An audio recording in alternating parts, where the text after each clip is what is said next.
Actually 2025ರಲ್ಲಿ ಬಹಳಷ್ಟು ಬ್ಯಾಂಕ್ಗಳು ತಮ್ಮ ತಮ್ಮ ಬ್ಯಾಂಕ್ಗಳ ಸ್ಕೀಮ್ಗಳಲ್ಲಿನ ಬಡ್ಡಿ ದರಗಳನ್ನು ತುಂಬಾ ಅಪ್ಡೇಟ್ ಮಾಡಿವೆ. ಬನ್ನಿ ಅಂಥದೇ ಸಾಲಿನಲ್ಲಿರುವ ಒಂದು SBIನ ಫಿಕ್ಸ್ಡ್ ಡೆಪಾಸಿಟ್ ಸ್ಕೀಮ್ ಬಗ್ಗೆ ನೋಡೋಣ. SBI ಅಮೃತವೃಷ್ಟಿ FD scheme 2025. ಅಮೃತವೃಷ್ಟಿ ಒಂದು ಫಿಕ್ಸ್ಡ್ ಡೆಪಾಸಿಟ್ ಸ್ಕೀಮ್ ಆಗಿದೆ ಮತ್ತು 444 ದಿನ ಅಂದರೆ 1 ವರ್ಷ 2 ತಿಂಗಳು 19 ದಿನಗಳ ಒಂದು ಶಾರ್ಟ್ ಟರ್ಮ್ ಇನ್ವೆಸ್ಟ್ಮೆಂಟ್ ಪ್ಲಾನ್ ಆಗಿದೆ. ಇದರಲ್ಲಿ ಇಂಟ್ರೆಸ್ಟಿಂಗ್ ಏನಪ್ಪ ಅಂದರೆ ಸಿಟಿಜನ್ಸ್ ಮತ್ತು ಸೂಪರ್ ಸಿಟಿಜನ್ಸ್ ಇರ್ತಾರಲ್ಲ ಅವರಿಗಂತೂ ತುಂಬಾ ಉಪಯುಕ್ತ ಆಗುವಂಥ FD ಇದು. ಯಾಕಂದರೆ ಅವರಿಗೆಲ್ಲ ಇಲ್ಲಿ ಜಾಸ್ತಿ ಬಡ್ಡಿ ದರ ಇದೆ. ಅಮೃತವೃಷ್ಟಿ ಇದೊಂದು ಫಿಕ್ಸ್ಡ್ ಡೆಪಾಸಿಟ್ ಸ್ಕೀಮ್ ಆಗಿದ್ದು ಮೊದಲ ಬಾರಿಗೆ ಇದನ್ನು 15 ಜುಲೈ 2024ಕ್ಕೆ ಜಾರಿಗೆ ಮಾಡಿದರೂ ಕೂಡ 2025ರ ಏಪ್ರಿಲ್ 15ಕ್ಕೆ ಇದರ ಬಡ್ಡಿ ದರ ಮತ್ತು ಎಲ್ಲವನ್ನು ಅಪ್ಡೇಟ್ ಮಾಡಿ ಮತ್ತೆ ಹೊಸದಾಗಿ ಶುರು ಮಾಡಲಾಗಿದೆ. ಮತ್ತು ಇದರ ಮುಖ್ಯ ಉದ್ದೇಶ ಏನಂತಂದರೆ ಗ್ರಾಹಕರಿಗೆ ಕಡಿಮೆ ಸಮಯದಲ್ಲಿ ಜಾಸ್ತಿ ಬಡ್ಡಿ ಸಿಗುವಂಥ ಅವಕಾಶ ಸಿಗಬೇಕು ಅನ್ನೋದು. ಇದರ ಎಲಿಜಿಬಿಲಿಟಿ ಕ್ರೈಟೀರಿಯಾ ನೋಡೋಣ. ಯಾರ್ಯಾರು ಈ ಅಕೌಂಟ್ನಲ್ಲಿ ದುಡ್ಡು ಹಾಕ್ಬೋದು ಅಂತ ಕೇಳಿದ್ರೆ ಭಾರತದ ಎಲ್ಲ ಸಾರ್ವಜನಿಕರು ಇದರಲ್ಲಿ ದುಡ್ಡು ಹಾಕ್ಬೋದು. NRI ಗ್ರಾಹಕರು ಕೂಡ ಇದರಲ್ಲಿ ದುಡ್ಡು ಹಾಕ್ಬೋದು. ಸೀನಿಯರ್ ಸಿಟಿಜನ್ಸ್ಗೂ ಹಾಕ್ಬೋದು ಮತ್ತು ಮೈನರ್ಸ್ ಇರ್ತಾರಲ್ಲ ಅವರಿಗೂ ಕೂಡ ಅಕೌಂಟ್ ತೆಗಿಬೋದು.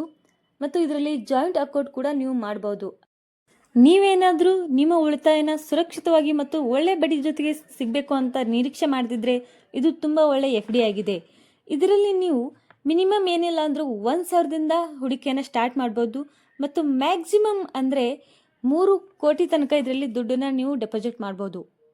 ಬನ್ನಿ ಈ FDಯ ಕೀ ಫೀಚರ್ಸ್ ಏನೇನು ಅಂತ ನೋಡೋಣ.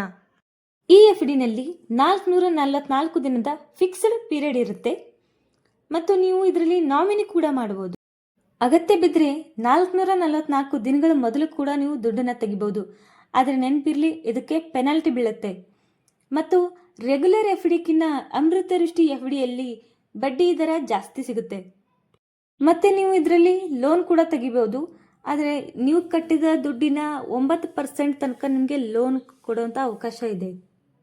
RBI ತನ್ನ ಬ್ಯಾಂಕ್ನಲ್ಲಿ ಬದಲಾವಣೆಗಳನ್ನ ತಂದ ತಕ್ಷಣದಿಂದ SBI ಅಮೃತವೃಷ್ಟಿ ಸ್ಕೀಮ್ನ ಬಡ್ಡಿ ದರದಲ್ಲೂ ಕೂಡ ಬದಲಾವಣೆ ಬಂದಿದೆ.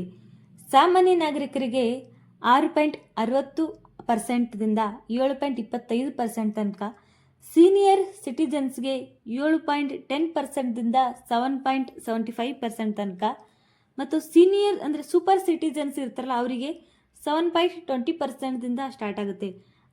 ನೆನಪಿರಲಿ, ಈ FDಯಲ್ಲಿ ಅವಾಗವಾಗ ಬಡ್ಡಿ ದರಗಳ ಬದಲಾವಣೆ ಆಗ್ತಿರುತ್ತೆ. ನೀವು ದುಡ್ಡನ್ನು ಹಾಕೋಕ್ಕೂ ಮೊದಲು ಒಂದ್ಸಲ ಅದನ್ನು ಚೆಕ್ ಮಾಡ್ಕೊಳ್ಳಿ.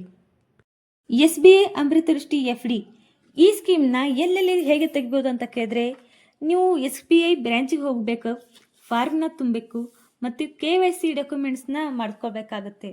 ಮತ್ತು ಇನ್ನೊಂದು ಆಪ್ಷನ್ ಏನಂದರೆ SBIನ ನೆಟ್ ಬ್ಯಾಂಕಿಂಗ್ ಮತ್ತು ಯೋನೋ SBI ಇದರಲ್ಲೂ ಕೂಡ ನೀವು ಅಕೌಂಟ್ನ ತೆಗಿಬೋದು. ಈ FD ತೆಗೆಯೋದಕ್ಕೆ ನಿಮ್ಗೆ ಬೇಕಾಗಿರೋ ಡಾಕ್ಯುಮೆಂಟ್ಸ್ ಏನೇನು ಅಂತ ಕೇಳಿದ್ರೆ Aadhaar card, PAN card, 2 passport size photos, address proof ಮತ್ತು ಬ್ಯಾಂಕ್ ಅಕೌಂಟ್ ಡೀಟೇಲ್ಸ್ನ ಕೊಡಬೇಕಾಗುತ್ತೆ. SBIನ FDಗಳಲ್ಲೇ ಜಾಸ್ತಿ ರಿಟರ್ನ್ಸ್, ಕಡಿಮೆ ಅವಧಿಯಲ್ಲಿ ಜಾಸ್ತಿ ರಿಟರ್ನ್ಸ್ ಕೊಡೋ FD ಅಂದರೆ ಇದೆ. ನನ್ನ ವಿಡಿಯೋ ನಿಮಗೆ ಇಷ್ಟ ಆಗಿದ್ದರೆ ಲೈಕ್ ಮಾಡಿ. ಮತ್ತೆ ಇಂಥ ವಿಶೇಷ ಸ್ಕೀಮ್ಗಳ ಬಗ್ಗೆ ಮಾತಾಡೋಕ್ಕೆ ಮತ್ತೆ ಸಿಗೋಣ. ಮತ್ತು ನನ್ನ ಈ ಚಾನಲ್ನಲ್ಲಿ ಇನ್ನೂ ಸ್ಕೀಮ್ಗಳ ಬಗ್ಗೆ ನಾನು ಆಲ್ರೆಡಿ ವಿಡಿಯೋಸ್ನ ಮಾಡಿದ್ದೇನೆ, ಹೋಗಿ ಒಂದ್ಸತಿ ಚೆಕ್ ಮಾಡ್ಕೊಳ್ಳಿ. ಏನೇ ಇದ್ರೂ ಕಮೆಂಟ್ ಮಾಡಿ ಮತ್ತು ಸಬ್ಸ್ಕ್ರೈಬ್ ಮಾಡಿ. ನಮಸ್ಕಾರ.